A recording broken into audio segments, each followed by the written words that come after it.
How's it going, everyone? Vlad here, and welcome back to the next episode in which we're going to tackle some of the industry's most upvoted questions as well as comments. So, the first one comes from the username El Compastel Solvino, and he's showing us today's office where he's working a panel, what looks like underneath a machine. It says hopefully we'll get to do a refurbish soon. You can probably tell by the image it is a massive mess. So let's dig in really quick and see if we can figure out what's going on here. So on the top left, we've got some disconnect blocks, which is fine, circuit breakers. It seems that there's a lack of labels in general. There's some labels that I still see on the cabling, but of course they're not extremely intuitive. It is very difficult to tell what is actually going on. It looks like we have a Delta VFD,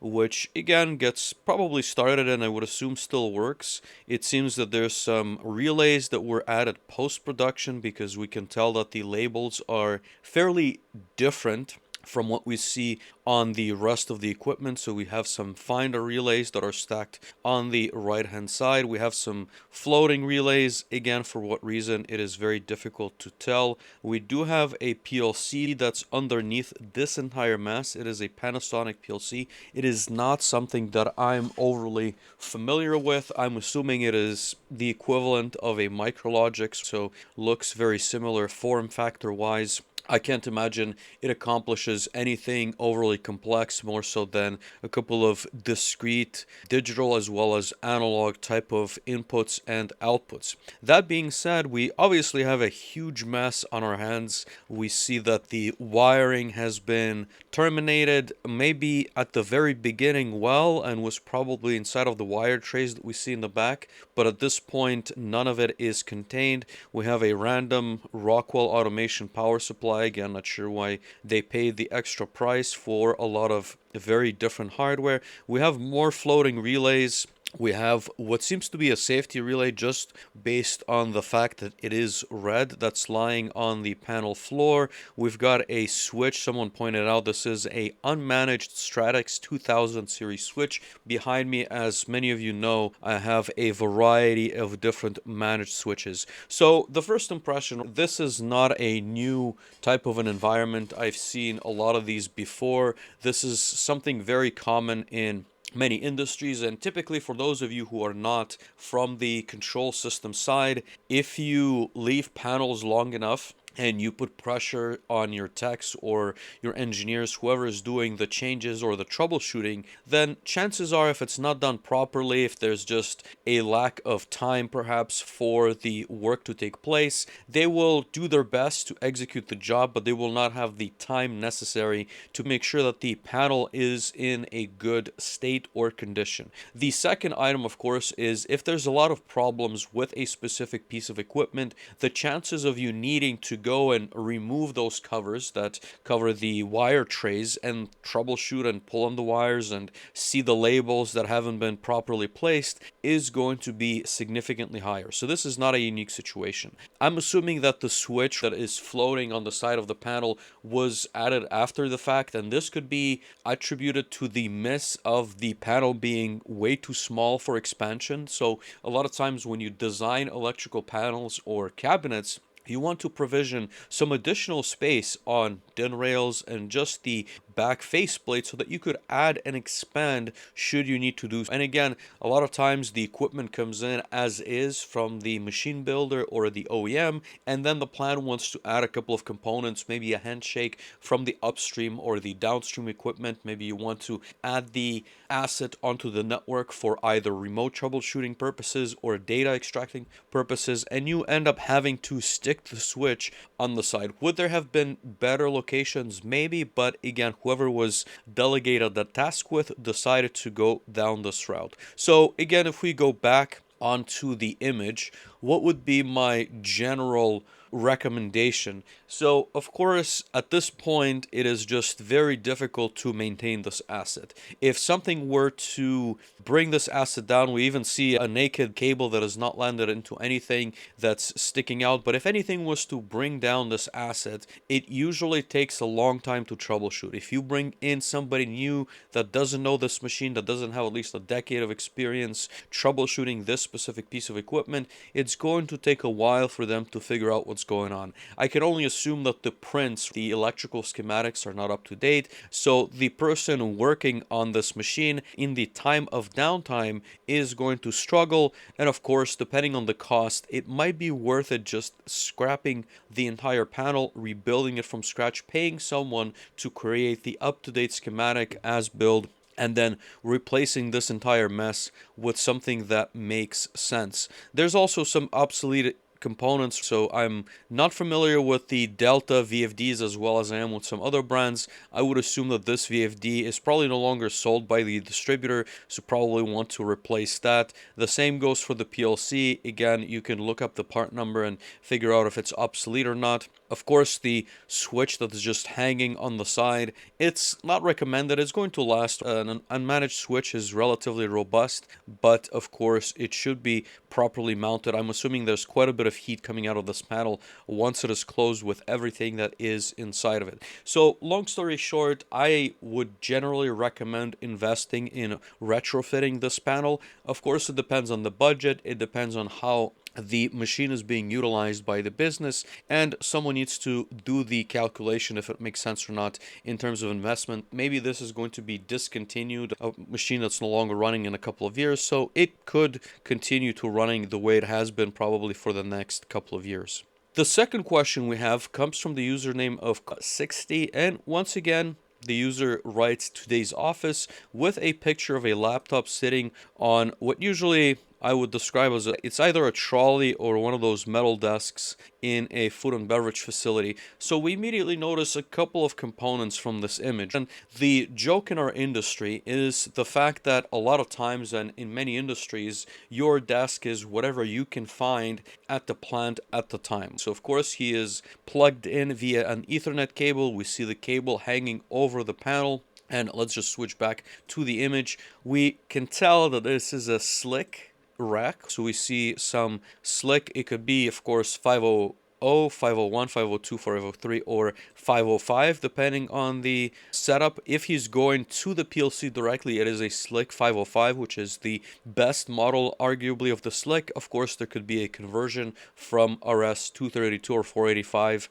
onto Ethernet. We don't see the actual PLC. We only see the input and out cards. Once again, it is a messy panel, but it is not to the extreme that I have seen, so there shouldn't be any issues there. He's able to log in. We can see the green status, so he is connected to the actual PLC. He is making some changes, again, exactly on what it is difficult to tell. There is a scaling instruction from what I can tell: input min, input max, scaled min, and scaled max. So that's RSLogix 500 if you haven't played around with the software. We see some, again, like food and bev or chemical plant type of equipment. This is piping that can be manually redirected. You usually have some proc sensors that tell you the position of these pipes, and then you can run equipment. Of course, we don't see any tanks or anything else, so it's hard to say what the process is exactly. Surprised that he's got some water next to him. Maybe it is allowed at that plant. Usually in food and bev, this is not something that you will typically get in with. But once again, if it's commissioning, if it's troubleshooting, exceptions can, of course, be made. No other comments other than that. Again, if you're not in our industry, this is fairly common. You walk up to the control panel. There's going to be no desk for you, so the next best thing is to grab some kind of a table that's used maybe for quality samples. You pull up a chair, and that's pretty much going to be your programming workstation. So great post. There's nothing else. There's no comments or mentions. That's all we have in this post. The next post and comment is of a very interesting nature, and this is something that I've reflected for many times over the years, and we'll switch over and take a look. It comes from the username Kudzal Doktor. And the user says, need help with S7 1500, and we have a couple of images. So we have the PLC. This is I believe this is the smallest version because they come in this variation and then a much larger one. Then you have the SP here on the bottom, and we have a couple of screenshots of TIA portal. So it says module exists, error in the lower level component, data transfer not possible, connection interrupted. So the description says, so I have this S7 1500 that's almost 15 years old.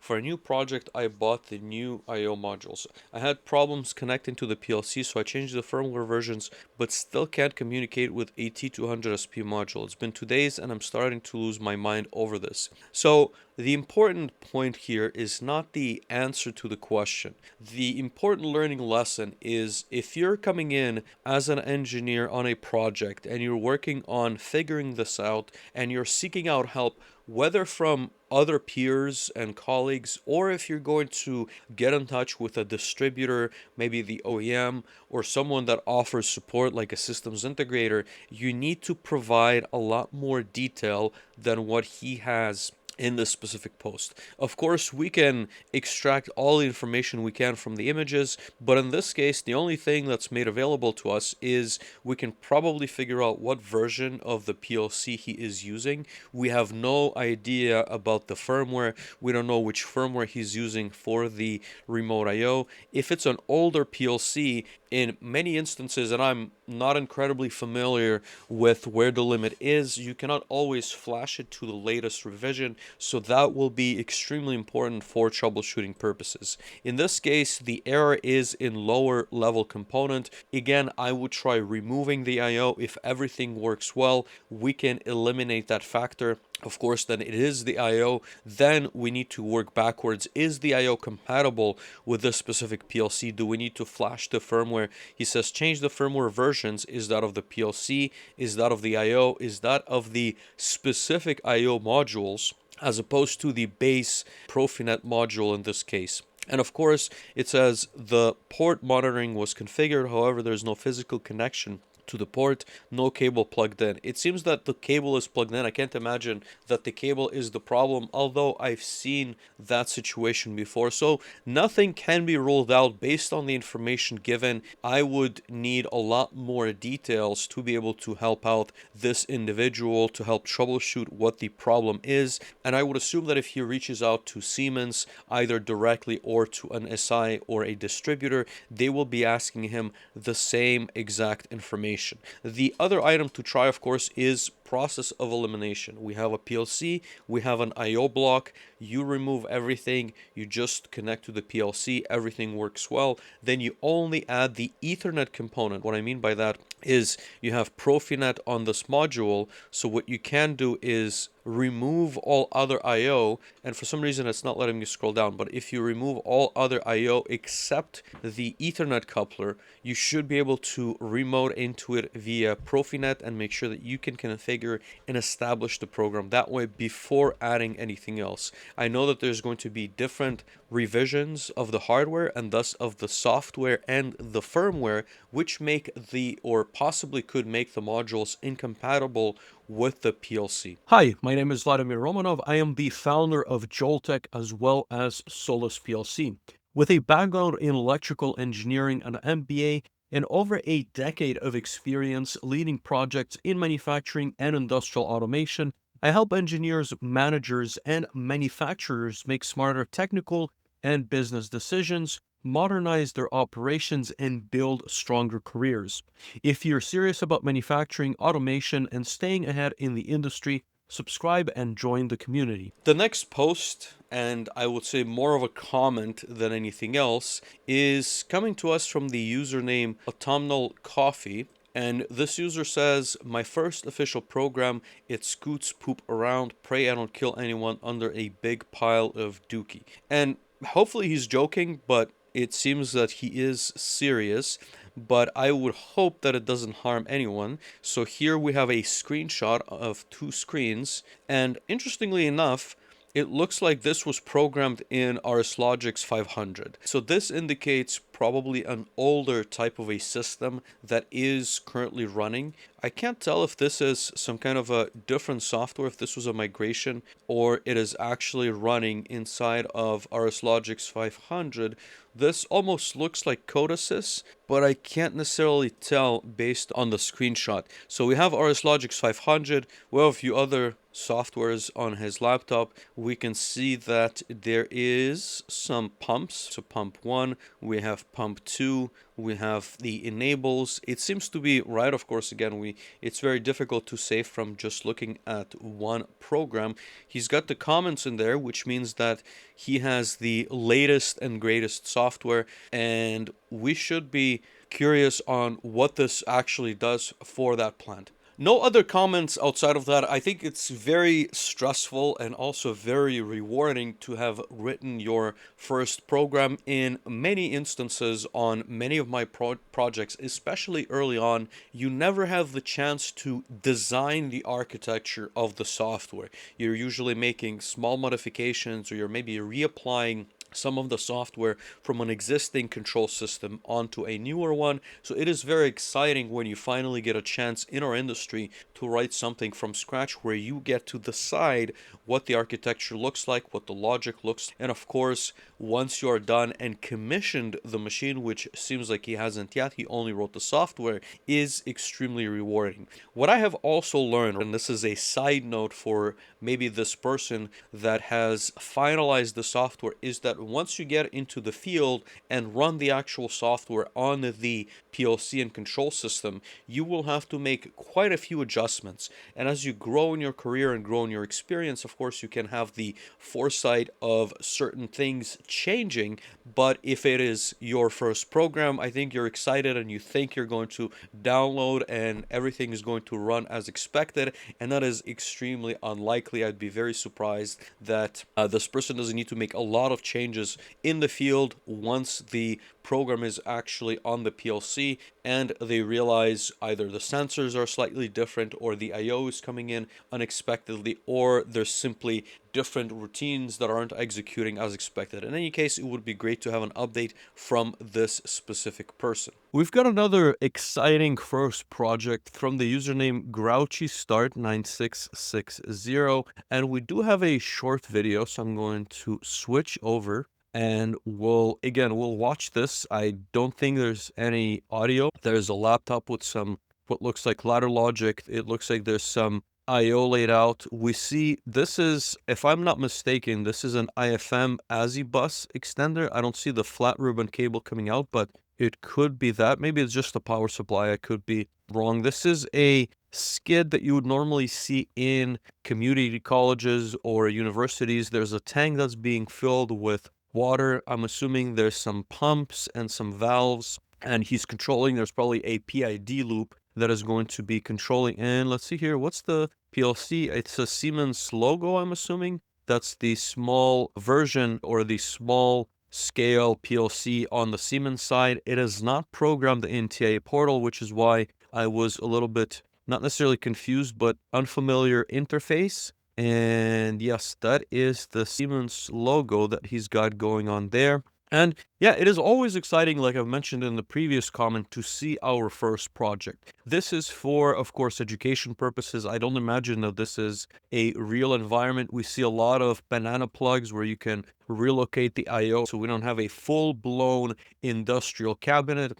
We have the test rig, which again, it's difficult to decipher. I'm sure if he is able to share the information, there's probably diagrams and schematics for the water flow as well as what needs to be or can be controlled. But it looks like there's two tanks. There's going to be some sensors on both the top as well as the bottom. So there's probably a sensor for tank full and a sensor for tank empty, and probably an ultrasonic sensor for the level of the tank. We can also tell that a lot of the equipment is from Festo. There's a Festo label on both of those tanks. I actually had the opportunity to speak with the folks from Festo Didactic not too long ago at Automate. So they provide a lot of these training kits for universities and colleges where Students get to play with different IO with, of course, Festo is very known for pneumatics, but they also have many other components. They have everything from valves to valve banks.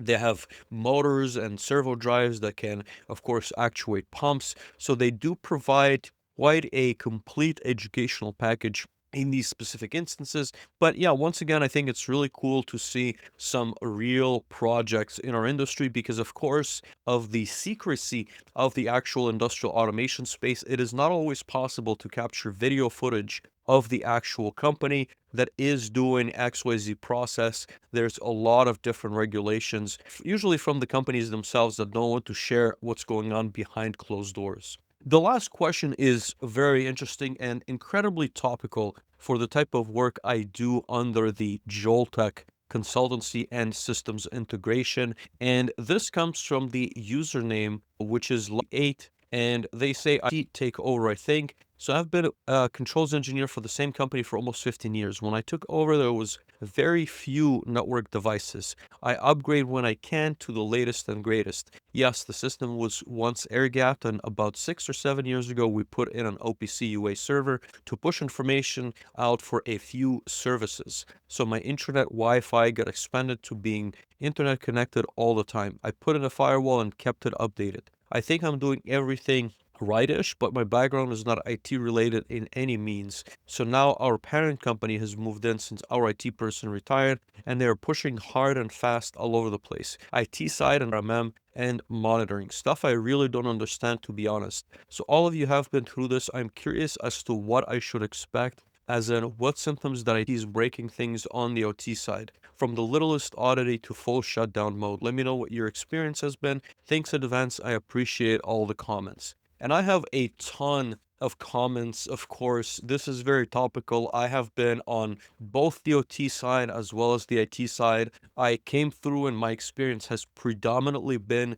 OT. That being said, I understand the technologies that IT is trying to bring, but I also understand the cautionary tales that could happen when you press too hard or press in the wrong direction. So generally speaking, the topic of IT and OT convergence is not a new concept. This has been a conversation for as long as I have been in the industry, which has been over a decade. The idea that IT is trying to bring some of their tools, but also some of their benefits to the plant floor. Now, of course, the same can be said about the hardware that's coming in today. A lot of the devices are going to be Ethernet compatible, whether that's the Ethernet IP side for Rockwell Automation or PROFINET, for example, for Siemens, or any other brands for that matter, but almost everything communicates over an Ethernet-based protocol, which means that it's easy to assign an IP address, and easy, I put that a bit in air quotes.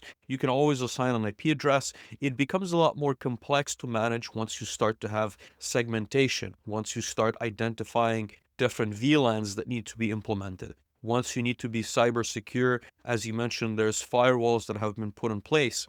Once you need to add certain ACL or access control lists to make sure that no bad actors are able to connect to your plant floor. So where does this generally lead? It needs to be taken on a case-by-case basis. Is the parent company trying to implement a new SCADA system? Is the parent company trying to extract some of the plant floor data, perhaps because they want to leverage AI, quote unquote? Are they installing quality control software that can, once again, automate some of the processes? I think it's very difficult to answer where this is going to go. What I can say is in organizations where I took over the OT side, a lot of problems started happening in the years to come. And the reason, and again, this is just my experience, is of course the requirements, but also the KPIs on the IT side are very different than the KPIs and the requirements for the OT side. My general perspective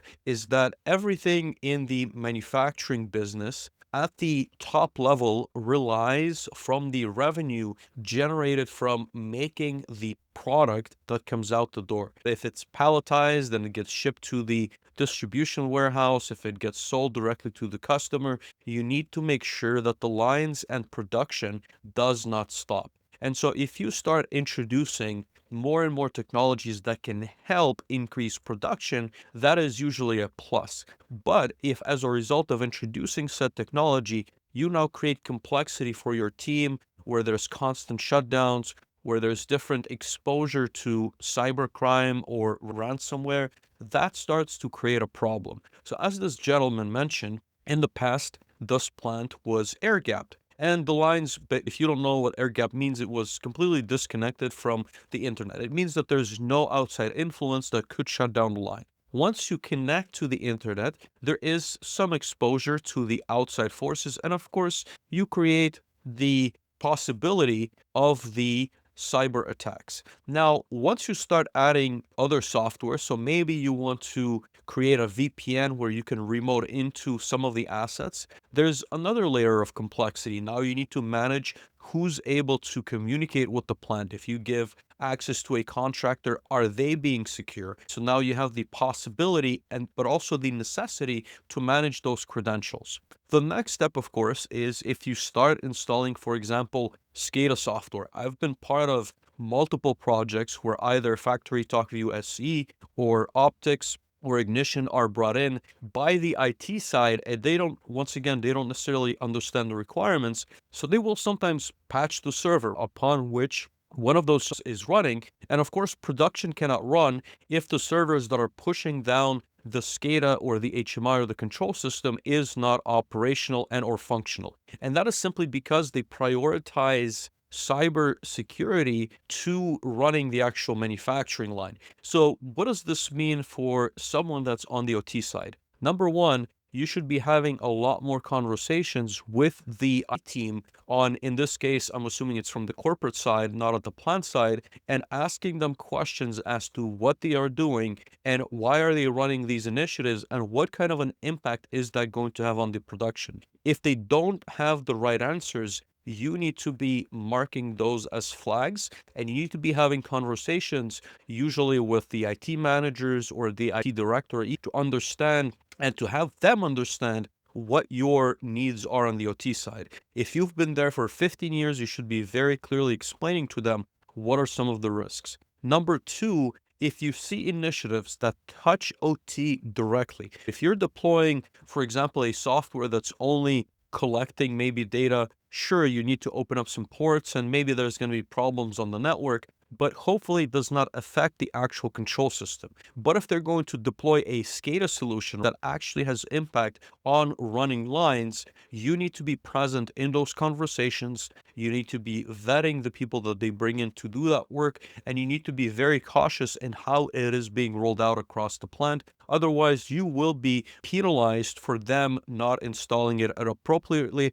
and, of course, shutting down production. Number three, I would be very clear as to whom they are bringing in to do that work. I've seen many groups that will be sold by high-level consulting groups, and I'm not going to name the names right now, but they bring in fairly inexperienced guys that do understand software, do understand IT, but have absolutely no room to speak when it comes to the OT or plant requirements. They don't understand PLCs, they don't understand HMIs, they don't even understand SCADA, and they're trying to make changes to systems that are, again, fairly different than what you would normally see in the IT side. And although they have the good intentions, it's simply the lack of experience that will get them into trouble, and then the entire facility and company will pay for those mistakes. So I would say number three, make sure that you vet the groups that are going to be working, especially on anything that touches the OT side. And that's going to be all for us for today. Those are all the questions. If you have any